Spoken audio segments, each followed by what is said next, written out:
네, 이제 본격적으로 G80 리뷰를 시작해 보도록 하겠습니다. 이 전 세대 모델 같은 경우는 전형적인 세단의 구조를 가지고 있었지만 지금 신형 모델은 조금 더 젊어지고 기존의 3박스 구성이 아니라 이제 패스트백 디자인도 반영이 됐습니다.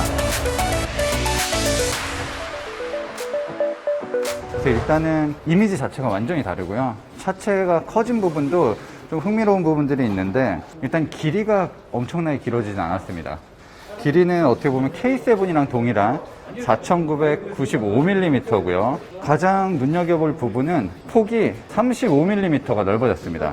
그리고 이런 디자인 요소들도 조금 더 아래쪽으로 그리고 수평적인 레이아웃을 가지고 있기 때문에 차가 조금 더 땅에 붙어있는 듯한 느낌도 들어요. 그리고 이런 부분 이제 크롬으로 다 처리를 해놨고 이런 디테일, 안에 디테일은 따로 없습니다. 그냥 격자예요.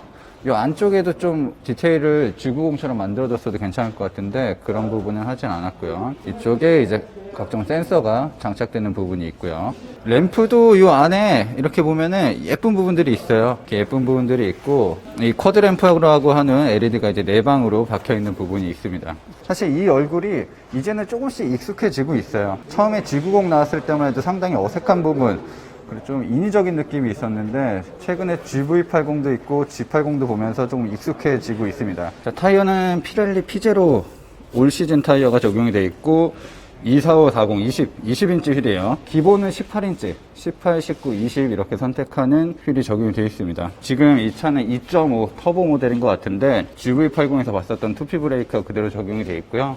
뒷바퀴는 사이즈가 다르네요. 앞에는 245였는데 스퀘어 세팅이 아니라 뒷바퀴는 275, 35, 20 타이어가 적용이 되어 있습니다. 현대기아차가 이런 식으로 좀 뒷타이어 사이즈를 크게 바꾸진 않는데 후륜구동 모델들 몇몇 모델에서는 이런 식으로 타이어를 바꾸고 있어요. 사이드미러도 원래는 이제 필러 쪽에 붙어 있었는데 도어 쪽으로 이제 내려왔죠. 그리고 이렇게 공간이 생겼어요. 이 실내에서 좀 시야를 넓히기 위해서 이렇게 쪽창 하나 이렇게 내놓은 부분도 새로운 부분입니다. 디자인의 변화 핵심은 유려하게 떨어지는 패스트백 디자인일 것 같습니다. 이전 세대 모델에 비해서 전고가 한 15mm 정도 낮아졌습니다. 대신 머리 공간은 오히려 더 늘었다고 해요. 이 위쪽을 보시면 완벽하게 딱 깎여 있는 게 아니라 여기까지는 나와 있어요. 여기서부터 트렁크까지 이어져 있는 거고요. 여기 이쪽 부분이 상당히 두꺼워지잖아요. 두꺼워지다가 얇아지는데 이런 부분들 때문에 약간의 착시가 생길 수가 있습니다. 멀리서 봤을 때는 이렇게 완벽하게 요 선 따라 깎여 있는 것처럼 보여요. 실제로는 이 뒤에도 머리 공간이 꽤 넉넉하게 설계를 했습니다. C필러도 예쁘게 뽑아놨고요. 팬더가 이렇게 두툼하게 깎여 있는 부분, 이런 부분들도 역동성을 강조하기 위해서 조금 더 만들어냈다고 합니다. 그러니까 라인이 오면서 라인을 그냥 쑥 거버리는 게 아니라 이런 식으로 디자인 요소에 연결시키면서 좀 더 선을 아꼈죠. 네, 뒷모습도 이렇게 두 줄로 되어 있는데 이 안쪽으로도 불이 들어오는데 지금 이런 식으로 테두리를 굉장히 섬세하게 만든 부분도 잘한 거예요. 디젤 모델은 머플러가 없었는데 이 가솔린 모델은 이 방패 모양의 머플러가 양쪽으로 뚫려 있습니다. 제가 브레이크 등 한번 밟아볼게요. 레터링도 써있고 후방 카메라, 그리고 이쪽 부분에 트렁크 여는 버튼까지도 있습니다. 자, 전동식 트렁크 설치되어 있고 이 안에 소재 이런 것들 상당히 좋아요. 이런 바닥 소재들 상당히 좋고 이 공간 자체가 워낙 넓습니다. 그리고 차체도 기본적으로 더 넓어졌기 때문에 골프백을 이렇게 가로로 넣는 것도 그렇게 어렵지 않을 것 같고요. 이 트렁크 공간은 사실 그랜저 정도 생각하시면 돼요. 어떻게 보면 그랜저보다 조금 좁을 수도 있습니다. 하지만 국산차가 이 트렁크 공간은 정말 잘 뽑아내는데 역시 제네시스도 트렁크가 상당히 좋아요. 그리고 안쪽에 이제 뒤에 배터리가 들어가죠. 뒤에 배터리가 들어갑니다. AGM 배터리 같은데 옆에 이 빌트인 캠을 장착하게 되면 배터리 소모가 빠르잖아요. 아마 상시 전원을 켜놓으면 그런 것들을 막기 위해서 옆에 리튬이온 보조 배터리까지도 설치가 되어 있네요. 지금 스키스루는 있어요. 시트를 접지는 못하는 것 같은데 스키스루가 놓여져 있습니다. 무게가 대략 한 100kg 정도는 가벼워졌거든요. 저도 이전 세대 2세대 G80 타면서 가장 좀 불만이었던 부분이 엔진 출력 대비 차가 잘 안 나간다. 좀 무게 때문에 반응이 더딘 부분도 있고 브레이크를 밟을 때도 조금 더 밀리는 느낌들이 있었는데 3세대 모델은 무게 절감을 위해서 노력을 많이 했다고 합니다. 이런 부분, 문짝은 전부 안 붙어요. 문짝은 좌석에 안 붙습니다. 이런 데 붙죠. 문짝은 안 붙어요. 앞 문짝도 네, 당연히 안 붙고요. 이쪽 필러 부분은 다 붙고 보닛도 안 붙죠. 여긴 붙네. 자, 여기서 떨어지다가 요 휀더는 철판이네요. 뒤에 트렁크 요 휀더도 아마 철판일 거예요. 네, 여기도 철판. 트렁크는 철판이 아니고요. 범퍼도 뭐 당연히 아니겠죠. 네, 범퍼도 플라스틱. 네, 이런 식으로 좀 외부 패널에 알루미늄 소재를 많이 썼다고 해요. 뭐 GV80도 마찬가지였지만 이 제네시스 브랜드 같은 경우는 이런 소재 부분에 있어서도 조금 현대차, 기아차 차별을 두려고 노력하고 있고요. 주요 프레임 부분들, 특히 이 운전석을 감싸고 있는 이런 캐빈 필러 부분들과 앞에 메인 프레임 같은 경우는 전부 핫스태핑 공법으로 사용한 고장력 강판을 썼다고 합니다. 자, 실내 디자인은 GV80과 크게 다르지 않습니다. GV80의 디자인을 조금 다듬어 놓고 세단에 어울리게끔 만들어 놨어요. 여기 질 낮은 플라스틱 쓰는 건 똑같네요. 이 스티어링 휠을 마감을 다 잘 해놓고 이쪽 윗부분만 이 칼럼과 똑같은 재질을 썼거든요. 이거 소리. 요것만 좀 더 감싸주지. 여기도 GV80도 이랬어요. 그래도 전반적으로 이런데 쓰인 소재감은 상당히 좋습니다. 이게 준중형차, 뭐 중형차 같은 경우도 국산차랑 수입차랑 이렇게 붙여놓으면 국산차가 소재나 뭐 옵션 이런 것들이 좋은 경우가 많잖아요. 지금 제네시스 같은 경우도 그래요. 쓰인 가죽이나 이런 것들은 정말로 좋은 소재를 잘 썼습니다. 그리고 일단 에어백이 10개가 들어갔다고 해요. 에어백이 10개가 들어갔는데 보조석 운전석에서 터지는 에어백이 있을 거고 이 무릎 에어백도 있고요. 그리고 앞쪽, 뒤쪽, 사이드 에어백, 커튼 에어백 이렇게 쫙 내려오고요. 무엇보다 이 가운데 부분에서 에어백이 하나가 더 생겼어요. 이 가운데 부분에 에어백이 생기면 측면 충돌을 받았을 때 이렇게 이제 같이 서로 머리가 서로 부딪히는 걸 이제 막아주기 위해서, 그리고 혼자 타고 있을 때는 머리가 이렇게까지 꺾이거든요. 다른 곳에 부딪히지 않기 위해서 이 센터 부분에서도 에어백이 터져 올라옵니다. 자, 그리고 빌트인 캠 있고, 하이패스도 이 위쪽으로 왔네요. 하이패스 위쪽으로 왔고, 빌트인 캠 있고, 그리고 이런 식으로 프레임 없는 예쁜 룸미러까지도 적용을 했네요. 대신 선글라스 케이스 이런 거 없습니다. 자, 사실 이쪽 안쪽 디스플레이 굉장히 큰 디스플레이가 적용이 되어 있습니다. GV80 때도 보셨죠? 그 시트 포지션을 상당히 타이트하게 앉는 편이거든요. 굉장히 붙어 앉는 편인데도 안 닿아요.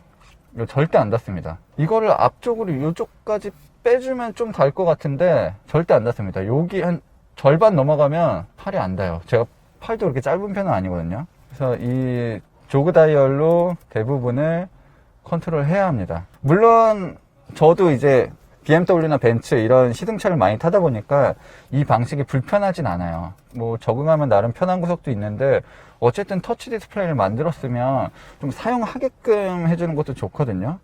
그런 부분은 앞으로 조금 보완을 해줬으면 좋겠어요. 좀 굽어 있어서 좀 누르기 편한 디스플레이를 장착하는 것도 방법일 거고, 이미 제네시스가 컨셉카로 보여줬잖아요. 이렇게 커브드 디스플레이 보여줬고, LG 디스플레이가 커브드 자동차에 들어가는 걸 거의 제일 잘 만들거든요. 타이칸에 적용되어 있는 커브드도 LG 디스플레이 건데, 그런 쪽으로 우리나라 기업이랑 협업을 해서 조금 더 사용하기 편하게 만들어주는 것도 좋을 것 같아요. 자, 디스플레이도 굉장히 화려하게 꾸며져 있고요. 요거는 많이 보셨죠? 기아차에도 적용이 되고 GV80에도 적용되어 있는 방식의 다이얼이 적용되어 있고, 기아차 거보다 안에서 조명이 들어와서 조금 더 예뻐요. 지금 USB 3.0까지도 되어 있고 무선 충전 시스템까지도 있고, 이렇게 3D로 차를 살펴보는 것도 됩니다. 요즘 유행하고 있는 장비는 거의 다 들어갔어요. 뭐 안전장비, 이런 운전자 보조 시스템 같은 것도 사실 현대기아차가 상당히 잘하는 거고, 제네시스에도 아낌없이 전부 다 들어가 있고요. 네, 소프트 클로징도 적용이 되어 있고, 뒷유리도 이중접합 유리가 사용이 됐네요. 두께가 두꺼운 편은 아닌데 이중접합 유리가 적용이 되어 있습니다. 앞유리도 마찬가지예요. 앞에 윈드실드도 이중접합 유리가 사용이 되어 있고요. 그래도 옵션을 상당히 잘 해놓은 차이고 듀얼 모니터 시스템도 있거든요. 이 듀얼 모니터 시스템도 양쪽에서 다른 영상, 다른 사운드까지도 설정을 할 수 있습니다. 와, 이 정도면 근데 사실 엄밀히 말하면 E클래스랑 5시리즈랑 비교할 수 있는 자동차잖아요. 꾸며놓은 모습은 5시리즈나 E클래스 상위 그레이드 모델들과 거의 뭐 견주어도 일단 구색은 손색이 없습니다. 뭐 고급스러운 느낌이나 화려한 느낌은 엄청나요. 이런 나무 가공은 아직 조금 더 잘 해야 될 것 같고, 브라운 색상의 이런 스웨이드 같은 재질도 상당히 차분한 느낌을 줘서 좋네요. 양쪽에 오디오 단자가 있죠. USB 포트가 있고 양쪽에 오디오 단자가 있어서 우리가 취향을 모두 공유할 필요는 없잖아요. 그런 것들도 배려가 돼 있고, 이쪽 부분에서도 상당히 많은 것들을 조작할 수가 있네요. 어느 정도 쇼퍼 드리븐의 성격도 가지고 있는 차예요. 우리나라 실정이 약간 딱 애매하게 선을 긋기보다는 이런 식으로 쇼퍼 드리븐의 역할도 어느 정도는 수행을 할 수가 있습니다. 이 뒷좌석 멀티미디어 시스템을 개발을 좀 신경을 많이 쓴 것 같습니다. 요거를 탈착식으로 해줘도 좋을 것 같은데 그냥 딱 고정이 돼 있어요. 그리고 뒷좌석에 이제 열선 있고 통풍 있고 전동으로 움직이기까지 하네요. 이건 진짜 옵션이 많이 들어가는 모델인 것 같습니다. 전동으로 시트 조절도 가능해요. 엉덩이 받침만 움직이고 있거든요. 자연스럽게 기울긴 하는데 G80이 사실 그렇게 엄청나게 넓은 차는 아니에요. 실제로 실내 공간, 뒷좌석의 공간은 한 소나타급이라고 생각하시면 되거든요. 그랜저보다도 이 좁을 거예요. 대시보드에서 이 등받이까지 거리가 그렇게 넓지 않아요. 그리고 신형도 휠베이스가 3010 이전 모델과 동일해요. 어쨌든 후륜 구동은 엔진도 좀 많이 들어가 있고 하다 보니까 그렇게 넓진 않습니다. 그래도 등받이를 이런 식으로 하면 자세 자체는 굉장히 편해요. 썬루프도 이렇게 끝까지 되어 있네요. 이렇게 양쪽으로 열리는 방식.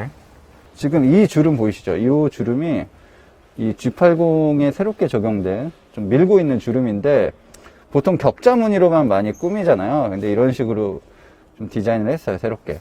그리고 스피커도 지금 문짝에도 많이 붙어 있고, 이 머리 뒷공간 부분에도 스피커가 2개씩 놓여져 있고, 이 뒷좌석은 상당히 고급스럽게 잘 꾸며놨습니다. 공조 시스템도 온도 조절할 수가 있고, 근데 이 필러 쪽에도 송풍구가 있었으면 좋겠네요. 이쪽 부분에 필러에도 에어벤트를 넣어주면 훨씬 더 좋을 것 같아요. 아마 다른 모델들, 뭐 3.5 모델이나 다른 모델에는 있을지도 모릅니다. 그 부분도 확인을 해보도록 하겠습니다. 2.5 터보 엔진이 적용이 되어 있습니다. 모든 엔진이 거의 이제 가솔린은 터보화가 됐어요. 그래서 3.3, 3.8이 있던 게 2.5, 3.5 터보로 바뀌었고요. 2.5는 4기통, 3.5는 V6 6기통을 쓰고 있습니다. 당연히 RMDPS가 적용이 되어 있고, 8단 변속기도 기존에 있던 것이 그대로 들어갔어요. 자, 전부 순행식 인터쿨러가 적용이 되어 있고, 열 관리 시스템 이런 부분에 있어서 노력을 많이 했다고 합니다. 그래서 조금 더 효율을 높여주기 위해서, 성능을 즉각적으로 반응도 높여주기 위해서 좀 노력을 많이 했다고 해요. 지금 이 차 같은 경우는 이제 3.5 터보 엔진 적용되어 있습니다. V6 엔진이고요. 기존의 3.8을 대체하는 엔진이고, 타우 엔진까지도 대체할 수 있을 정도로 잠재력을 가지고 있습니다. 일단 독특한 부분은 직분사, 간접분사를 동시에 쓰는 엔진이에요. 엔진 실린더의 정중앙 부분에 직분사 인젝터가 있고, 바깥쪽에 이제 간접분사 MPI 방식을 위한 포트가 있습니다. 순행식 인터쿨러가 적용이 되어 있고, 안쪽에 통합 열관리 시스템 같은 경우도 잘 되어 있다고 합니다. 이런 부분도 전부 다 알루미늄으로 제작이 되어 있고, 확실히 아까 2.5 모델보다는 이 보닛이 확실히 꽉 차 있습니다. 디젤 모델 같은 경우는 아직 전시는 안 돼 있어요. 디젤 모델 같은 경우도 뭐 R엔진은 그대로 쓰긴 하는데 배기량도 달라졌고, 내부도 알루미늄 블록을 좀 많이 썼다고 합니다. 그래서 엔진에서만 한 20kg 정도 무게가 가벼워졌다고 해요. 네, 간단하게 스펙을 말씀드리면 지금 3.5 터보 모델 같은 경우는 380마력, 그러니까 3.8 자연흡기 람다 엔진이 315마력이었는데 지금 무려 65마력이 높아졌습니다. 그리고 최대 토크는 54kgm예요. 최대 토크도 한 13.5kgm 정도가 높아졌고요. 트윈 터보가 되면서 사실 이전 모델과 성능 차이는 거의 뭐 비교할 수 없을 정도로 높아졌습니다. 그럼에도 일단 무게도 가벼워지고 효율도 좋아지면서 연비도 향상이 됐습니다. 2.5 모델 같은 경우가 오히려 기존에 있었던 3.8 자연흡기 엔진 정도의 출력을 내니까 이 엔진을 가지고 조금 더 튜닝을 할 수도 있을 것 같아요. 아마 스포츠 모델이나 좀 특별한 모델 같은 경우는 한 400마력 정도까지는 끌어올릴 수 있지 않을까라는 생각이 드네요. 자, 가격 얘기를 하면서 이제 마무리를 짓도록 하겠습니다. 가솔린 2.5 터보 모델은 5,247만원, 그리고 3.5 터보 모델은 5,907만원, 디젤 2.2 모델은 5,497만원이에요. 어떻게 보면 한 400만원 정도? 그리고 그 이상으로 가격은 올랐습니다. 하지만 지금 제네시스 같은 경우는 이제 판매 방식을 조금 달리하고 있어요. 그러니까 기본 트림만 있고 여기다가 원하는 옵션을 넣어가는 방식을 채택을 하고 있습니다. GB80 정도를 보게 되면 많게는 한 2천만원 정도까지도 올라가거든요. 그런 부분을 생각했을 때 좀 옵션을 따져가면서 차를 만들다 보면 분명히 중간쯤에 굉장히 가격 대비가 좋은 트림이 있을 것 같습니다. 어쨌든 뭐 이런 가격을 떠나서 이 만들어진 이런 만듦새는 확실히 제네시스가 요즘 굉장히 잘하고 있어요. 그리고 새로운 브랜드잖아요. 우리한테는 어떻게 보면 제네시스가 굉장히 익숙하겠지만 전 세계 시장에서 제네시스는 진짜 완전 새내기 같은 그런 브랜드이기 때문에 조금 더 디자인도 남들과 다르게, 그리고 품질은 남들보다 조금 더 높거나 같게 이 정도 하지 않으면 살아남을 수가 없습니다. 그런 부분을 잘 알고 있기 때문에 조금 더 공을 들이고 있는 것 같고요. 하반기 혹은 내년쯤에 스포츠 모델도 출시가 될 거고요. 쿠페 모델도 사실은 이르면 올해였는데 좀 연기가 될 수도 있을 것 같고, 제네시스 쿠페와는 조금 다른, 조금 더 GT 성향이 강한 좀 고급스러운 쿠페가 나올 것 같습니다. 그런 부분도 기대해 주시면 좋을 것 같아요. 자, 내일 이제 시승회가 열립니다. 내일 시승회가 열리기 때문에 내일 시승을 하면서 조금 더 자세하게 살펴보도록 하겠습니다. 저는 지금까지 모터그래프 하이에나 김상영이었습니다.